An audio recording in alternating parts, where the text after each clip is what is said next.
Eu sou a Caroline Wagner, sou professora da área de Ciências Biológicas. Vou convidar vocês, então, para compreender um pouco melhor como os acontecimentos geológicos influenciaram no desenvolvimento da vida na Terra.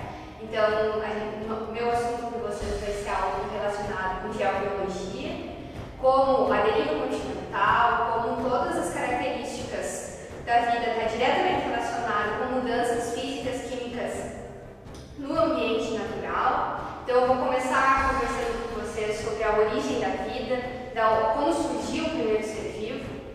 A partir daí, o que a gente tem em registro fóssil comprovando, então, como a seleção natural agiu, selecionando novas espécies cada vez mais diferenciadas, até a gente chegar nos dias de hoje, com essa biodiversidade gigantesca que a gente tem no planeta Terra.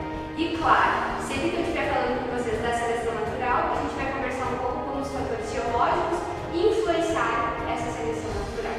Então vem comigo agora para a sala de aula para a gente conversar um pouco sobre isso.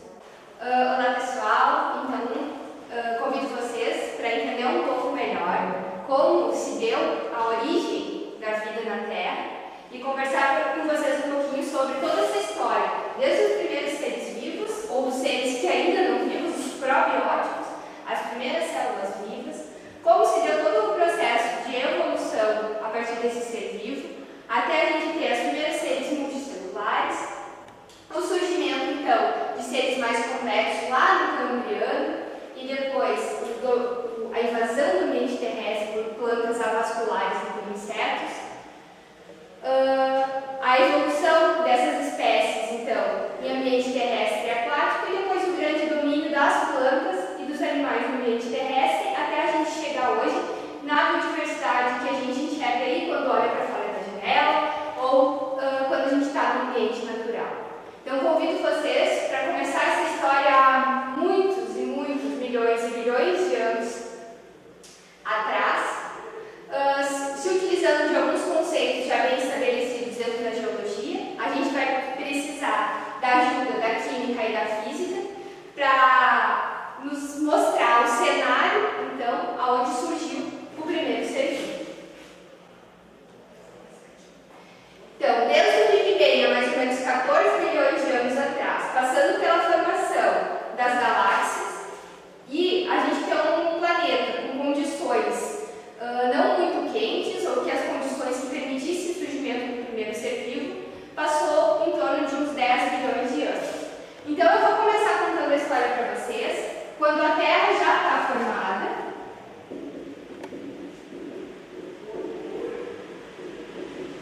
Uma Terra já formada, um planeta Terra já formado, que já passou por diversos períodos bastante críticos, de grandes choques de meteoros e meteoritos. Então eu convido vocês a passarem um pouquinho essa etapa, e sim uma Terra ainda com bastante atividade vulcânica, com temperaturas bastante altas, porém temperaturas mais constantes, uma atmosfera um pouco mais constante, para começar a nossa história.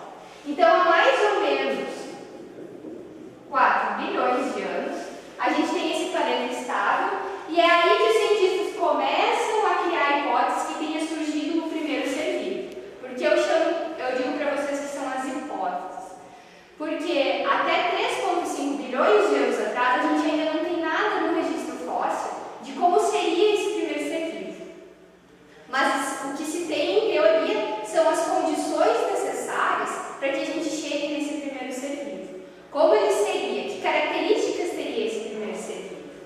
E levando em consideração os aspectos geológicos, físicos e químicos que a gente tem, que teria na Terra naquela época, é proposto 4 passos fundamentais, ou 4 sequências de eventos fundamentais que teriam que ter ocorrido para que a gente consiga chegar, então, ao desenvolvimento de um primeiro ser vivo. Mas antes de falar sobre o primeiro ser vivo, eu faço uma pergunta para vocês que muitos cientistas até hoje tentam responder. Algumas informações a gente já até tem, mas não é algum consenso. Como vocês fariam se a gente voltasse a 4 bilhões de anos para decidir se aquilo que vocês estavam enxergando é um ser vivo ou não é um ser vivo? Afinal, o que é vida? Quais são os princípios básicos para mim considerar um ser vivo? Como a gente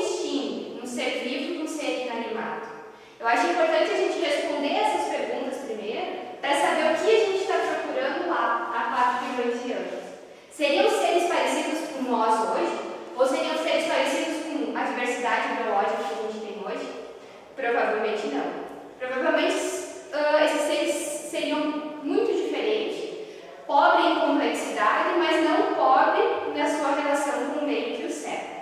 Então eu trago para vocês 3 princípios básicos que distinguem o que é um ser vivo do que é um ser não vivo. O primeiro deles é relacionado com uma característica igual a todos os seres vivos hoje ou dos seres vivos que a gente tem em registro fóssil, que é a capacidade de modificar moléculas orgânicas simples, produzindo macromoléculas ou moléculas mais elaboradas. O nosso organismo tem 4 macromoléculas fundamentais, o nosso de todos os seres vivos, que são carboidratos, proteínas, lipídios e, claro, nosso material genético. Transformar uma simples molécula de metano ou uma molécula de amônia, por exemplo, numa macromolécula com milhares de carbonos ligados, não é uma coisa tão simples assim. Então a gente precisa de uma certa ordem, uma certa organização para que isso aconteça. E essa ordem, essa organização que tem nos seres vivos é um passo básico ou uma marca registrada da vida. Essa é a primeira característica de todos os seres vivos, capacidade de formar macromoléculas complexas. Mas como o organismo vivo faz isso? Como ele sai daquele estado de entropia que a gente tem no universo para um estado bem organizado que é dentro da célula, utilizando energia. Então, a característica básica 2 de todos os seres vivos, capacidade de transformar as diferentes formas de energia. Lembrem vocês que toda a base da nossa cadeia alimentar, ou toda a base da energia que flui nos sistemas biológicos, vem da radiação do Sol, através do fóton da luz solar, captado pelas plantas na fotossíntese. Essa energia ela é transformada em energia química, que pelos consumidores é transformada lá nas suas células em energia elétrica, em energia mecânica e em trabalho. Enfim, aquilo que a célula precisa fazer naquele momento.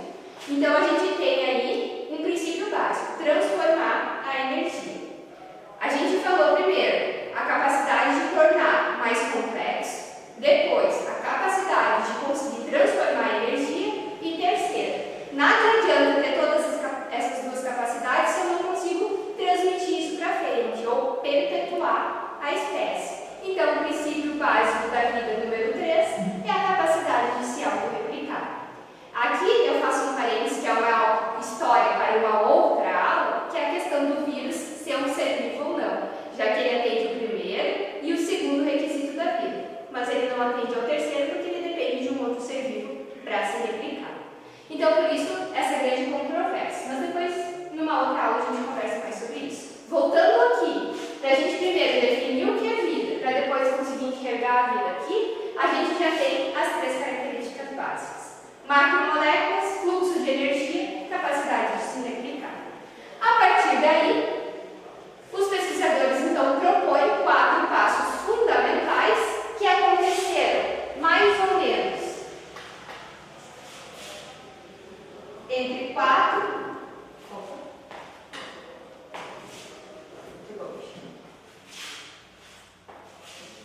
e 3,5 bilhões de anos. Durante esse período, 4 passos importantes aconteceram que estão relacionados com o desenvolvimento do primeiro ser vivo. Primeiro, conseguir sintetizar moléculas orgânicas simples sem a presença da vida. Não adianta ter só CO2 na atmosfera, que essas moléculas dificilmente conseguem se ligar e fazer uma sequência de carbono. Mas é visto que, se eu tiver moléculas simples, mais algum equivalente redutor, ou seja, uma molécula capaz de doar elétrons, eu consigo fazer ligações entre moléculas de carbono. Então, o primeiro passo para acontecer a vida era moléculas mais complexas, moléculas orgânicas mais complexas. 2 hipóteses que vocês vão encontrar no livro didático. No livro didático, eu acredito que, se for um pouco mais antigo, a gente tem uma só, que é a ideia de Oparin, que é a proposta teoria de Oparin, dizendo chamando caldo primitivo ou a sopa primordial, que vocês já devem ter ouvido falar, que era aquele mar cheio de nutrientes propícios para desenvolver moléculas orgânicas e a partir daí a vida.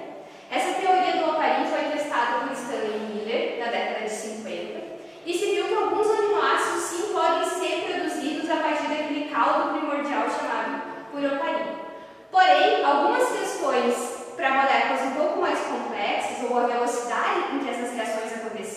não foram explicados por Stanley Miller. E o que a gente tem de grande novidade no meio científico, que ainda não chegou no livro didático, mas daqui a 5 ou 10 anos vai estar lá, é a questão das fumarolas. Hoje em dia se vê como um grande local, ou um centro de pesquisa para o surgimento do primeiro ser vivo, as fumarolas.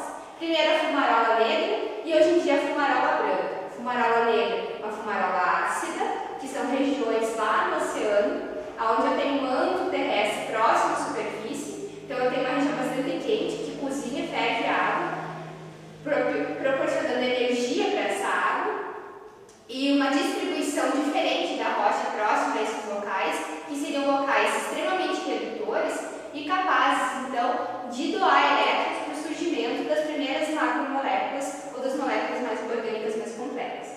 Mas esse ambiente é extremamente ácido, então alguns pesquisadores propõem que dificilmente foi nesse local que eu tenho a síntese das primeiras moléculas orgânicas e com isso o desenvolvimento da vida. Hoje em dia a teoria mais aceita é das fumarolas brancas, que são regiões ricas em carbonatos de cálcio, enquanto que as negras são ricas em berílio. Essas regiões ricas em carbonato de cálcio também elevam a temperatura da água, porém não em condições tão extremas assim quanto as fumarolas negras, e além disso ela tem uma característica de ser um pouco mais básica, sendo mais interessante ou mais plausível o surgimento da vida nessas fumarolas brancas. Enfim, independente de ser a atmosfera como proposto por Opari, ou sendo nas fumarolas os grandes doadores de elétrons para a síntese das primeiras moléculas orgânicas, elas foram sintetizadas.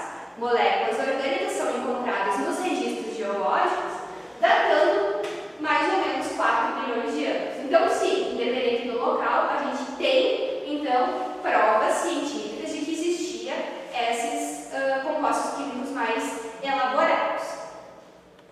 A gente viu que característica da vida era pegar composto químico e transformar em macromoléculas como proteínas, carboidratos, lipídios e DNA. Então, o segundo passo para manter condições suficientes para a vida surgir era eu pegar essas moléculas orgânicas, agora um pouco mais complexas, e formar os polímeros. O que acontece? Segunda etapa para o surgimento da vida. Tem comprovações científicas de a gente encontrar polímeros mais complexos, então, em registros geológicos. De novo, a gente não tem um ser vivo no registro geológico, mas a gente tem todas as pistas mostrando que o caminho do surgimento do primeiro ser vivo provavelmente seja esse. Dentre as macromoléculas encontradas, a gente tem RNA, formado então pela nossa molécula de açúcar ribose, ligada a nucleotídeos. Então, vocês podem ver na figura a estrutura do RNA, então a forma como ela está ligada.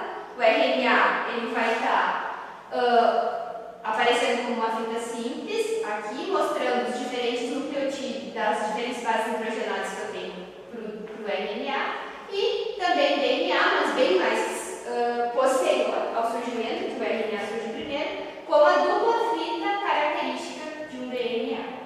Depois, outra macromolécula é aqui o amido, a celulose, no caso das plantas, e o glicogênio, no caso do humano, formado a partir de polímeros de glicose. Também eu tenho uma estrutura química mais simples, formando o polímero. Depois, aminoácidos formando proteínas complexas e ácidos graxos formando, então, os triglicerídeos ou os lipídios.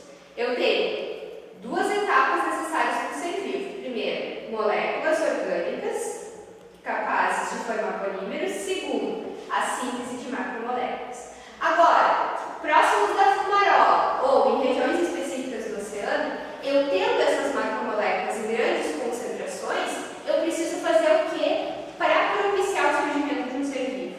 Separar elas do ambiente externo. Porque não adianta eu conseguir ter muitas macromoléculas se eu não tenho concentração suficiente para aquilo se tornar um ser vivo.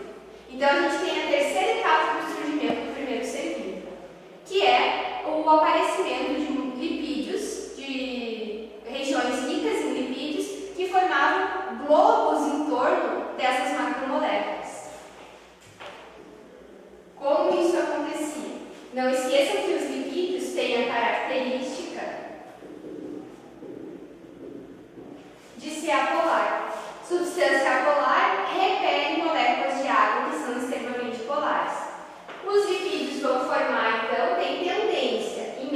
famoso formar estruturas circulares que repelem a água para o lado de fora.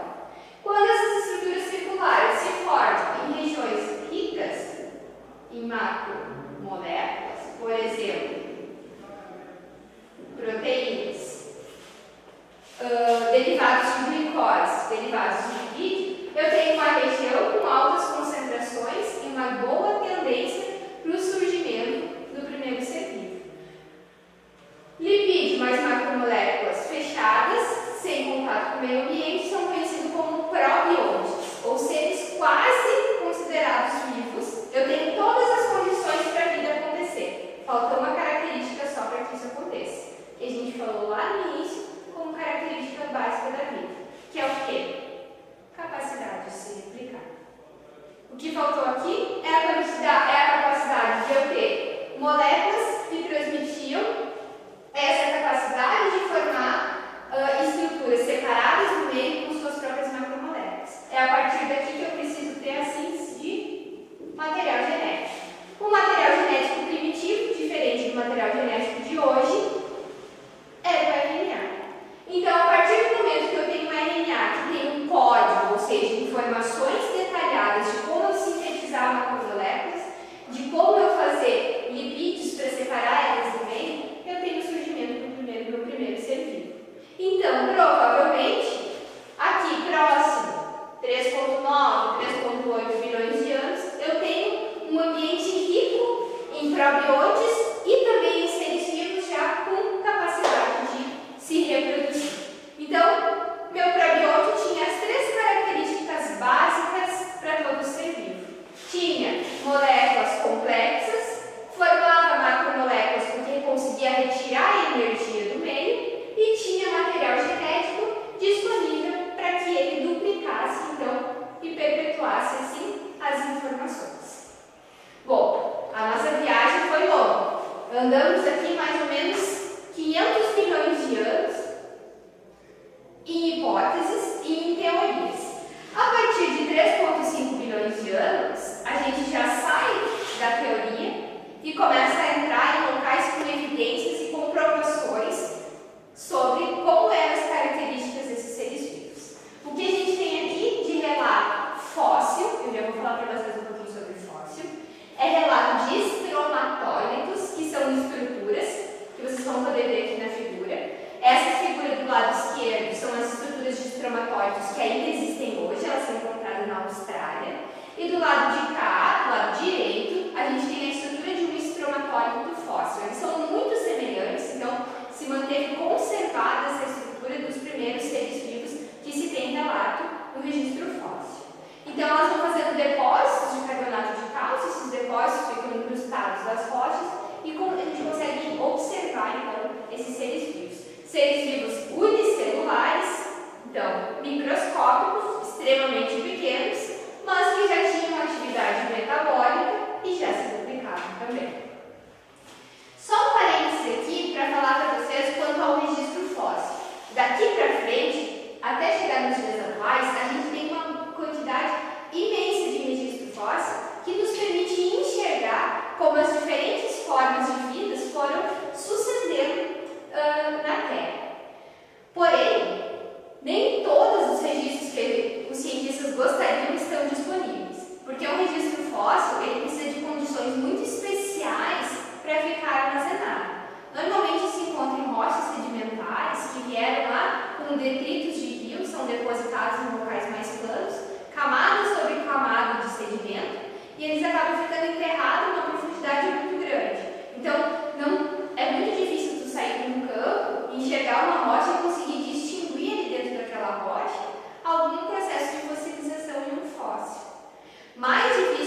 Então aqui, na parte mais à esquerda da tabela, a gente tem os grandes eras, que é um período de tempo maior do que era. Aqui a gente tem o grande elo do Arqueano, onde surgiu o primeiro ser vivo e onde ele ainda não se diferenciou. Depois, a gente tem o Proterozoico, onde sim a gente começa a grande diversidade dos seres vivos, com a grande explosão do Cambriano, com a saída dos primeiros animais, dos insetos para o ambiente terrestre. E depois, a gente tem um período bem mais recente, que é o Fanerozoico, onde a gente já entra quase na idade do homem, né? Então, o Fanerozoico começa com o Paleozoico, onde tem ainda o domínio dos grandes mamíferos, até chegar então no Neozoico, onde a gente tem o domínio dos homens. Olhando para a tabela, a gente consegue ver uma sucessão de diferentes espécies vivas surgindo uma depois da outra. Aqui é o que a gente chama da seleção natural acontecendo, em conjunto com fatores químicos e físicos, da atmosfera, das condições tanto dos mares quanto da terra, que proporcionam toda essa modificação nas estruturas corpóreas dos seres vivos. Começando aqui, lá no Arqueano, com o primeiro ser vivo, e depois uma grande explosão do Cambriano, domínio dos primeiros animais da terra, as plantas também passam a dominar a terra, e assim sucessivamente. Vou retornar essa tabela mais no finalzinho da aula, para a gente retomar e ver toda a sequência de transição do surgimento desses primeiros seres vivos. Vou chamar a atenção de vocês para a primeira grande modificação dos seres vivos que aconteceu no nosso planeta. Até mais ou menos 2,1 bilhões de anos, a maior parte dos seres vivos nesse período de tempo eram seres vivos pequenos, normalmente unicelulares, ou no máximo com 10, 15, 20 células, é o que nos mostra o registro fóssil, mais uma vez eu sabia disso. E não existia uma grande diversidade. E olha que um período de tempo bastante longo transcorreu aqui, de bilhões de anos, para simplesmente nada acontecer. Porém, há mais ou menos 2,7 bilhões de anos, a gente começa a ter uma mudança significativa, não na vida, mas na atmosfera. A partir desse período, gradativamente, as concentrações de oxigênio começam a aumentar. Da onde que veio esse oxigênio? O que será que estava acontecendo? É proposto que, há mais ou menos 2,7 bilhões de anos, surgiram os primeiros seres fotossintetizantes. O que é a fotossíntese? Usar a energia luminosa para fazer ligações químicas entre as moléculas de carbono. Como a planta usa o carbono do CO2, do dióxido de carbono, o carbono é usado para formar molécula orgânica, enquanto que o oxigênio é liberado de volta para o ambiente. Então, esse aumento nas concentrações de oxigênio está relacionado com o surgimento dos primeiros seres fotossintetizantes e mais aumento nas concentrações de oxigênio. Demorou um tempo, entre 2,7 e 2,1 bilhões de anos, para a gente ter uma grande diversidade, porque primeiro essas concentrações de oxigênio que iam aumentando devido aos fotossintetizantes que estão liberando esse oxigênio disponível, primeiro ele se ligou ao ferro presente no mar. E aí, na foto que vocês vão ver na figura, a gente tem os depósitos de óxido de ferro. O que aconteceu? O oxigênio ia se dissolvendo no ambiente aquático, se ligava a grandes concentrações de ferro ali disponível, formando óxido de ferro. O óxido de ferro ele é muito pesado, se deposita no fundo. Então, nessa rocha, vocês vão tendo camadas mais camadas de óxido de ferro, que está aqui vermelhinho, em vermelho, sendo depositado ao longo do tempo. Depois que todo o ferro do oceano foi transformado em óxido de ferro, o oxigênio sai do oceano e começa a ser disponibilizado na atmosfera.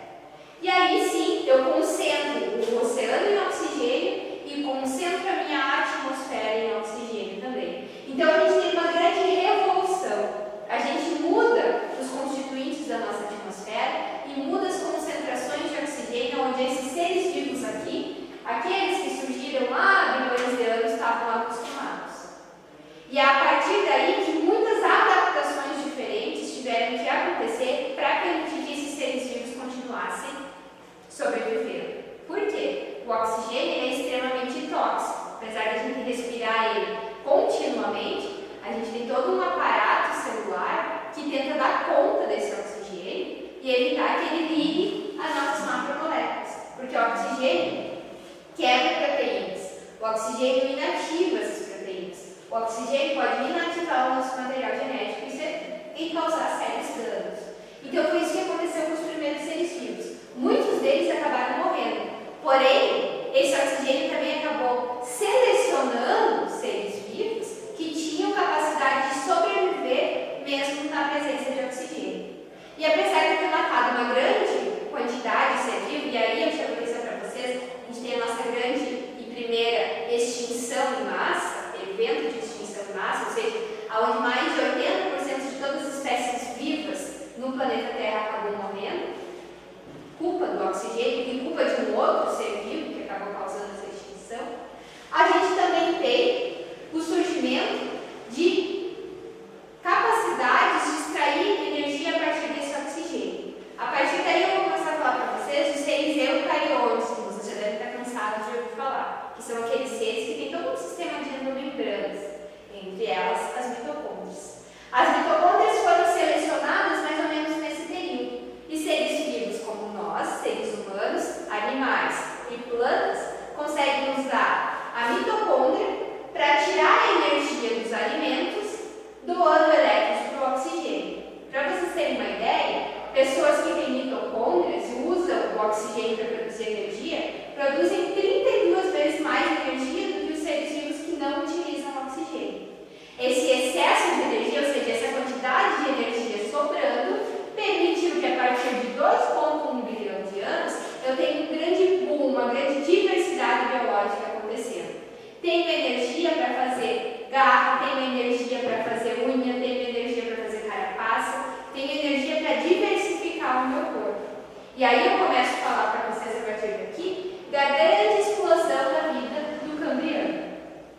Que agora sim eu começo a ter seres enormes, 2, 3 metros, seres predadores que se alimentam, até então que era macaco. Dificilmente um ser vivo se alimentava do outro. A partir da explosão do Cambriano, sim, um ser vivo passa a se alimentar do outro. Eu tenho algumas figuras aqui que vai mostrar para vocês, né? Primeiro um registro fóssil daquela biota mais calma, mais tranquila. Na segunda figura, então, eu tenho um registro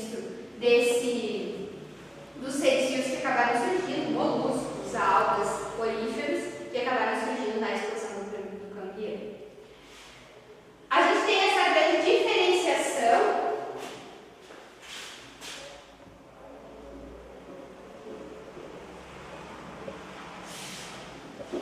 do Cambriano há mais ou menos 530 milhões de anos.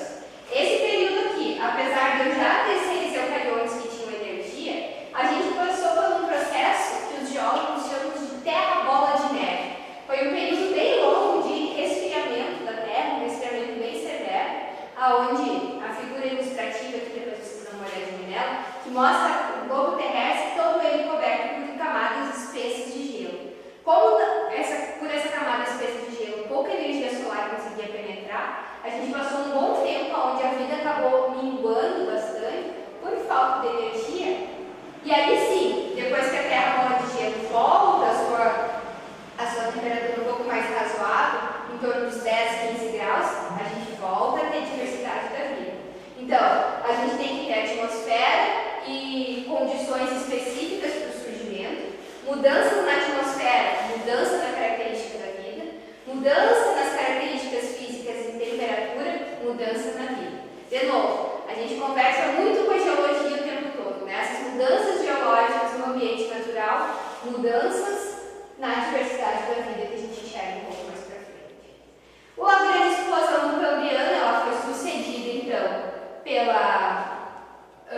pelo domínio, então o processo inicial das plantas avasculares e briófitas, principalmente para o ambiente terrestre.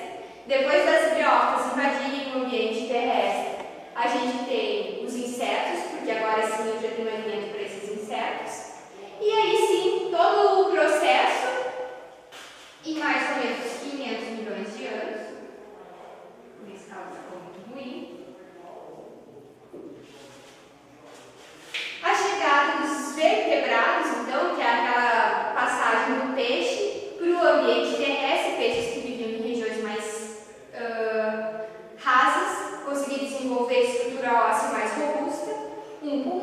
e assim o domínio dos animais no ambiente terrestre.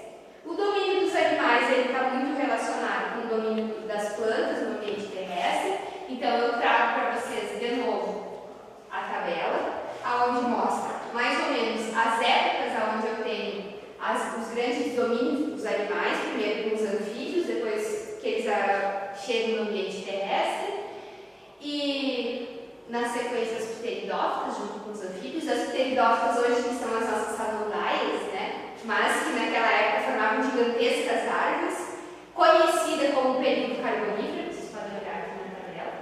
Carbonífero por quê? Porque a nossa reserva de carvão que a gente extrai hoje vem desse período aí, quando a gente tinha as grandes florestas de pteridófitas.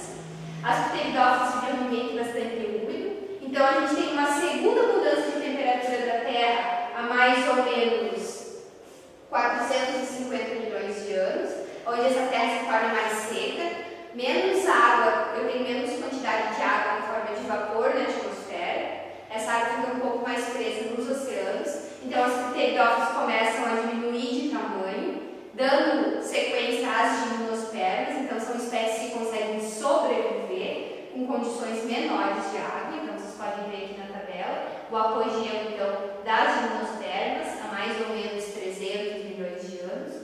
Assim, as gimnospermas, para quem não lembra, são os pinheiros, o pinhão que vocês comem são de origem de gimnospermas, são aquelas plantas que não têm flor, mas formam espróglio, né? Então, junto com as gimnospermas, eu tenho um grande apogeu dos répteis, e por répteis pensem nos dinossauros, então os grandes dinossauros estão relacionados com as grandes árvores de gimnospermas.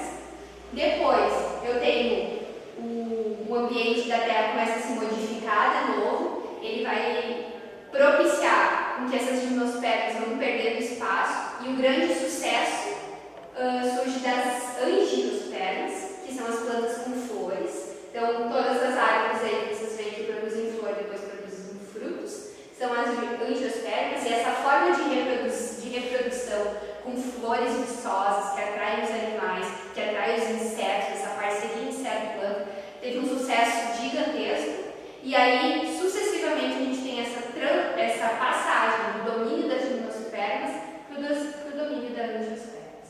Há mais ou menos 65 milhões de anos, a gente tem um grande evento de extinção de massa, que vocês devem ser muito conhecido por vocês, que é a extinção dos dinossauros.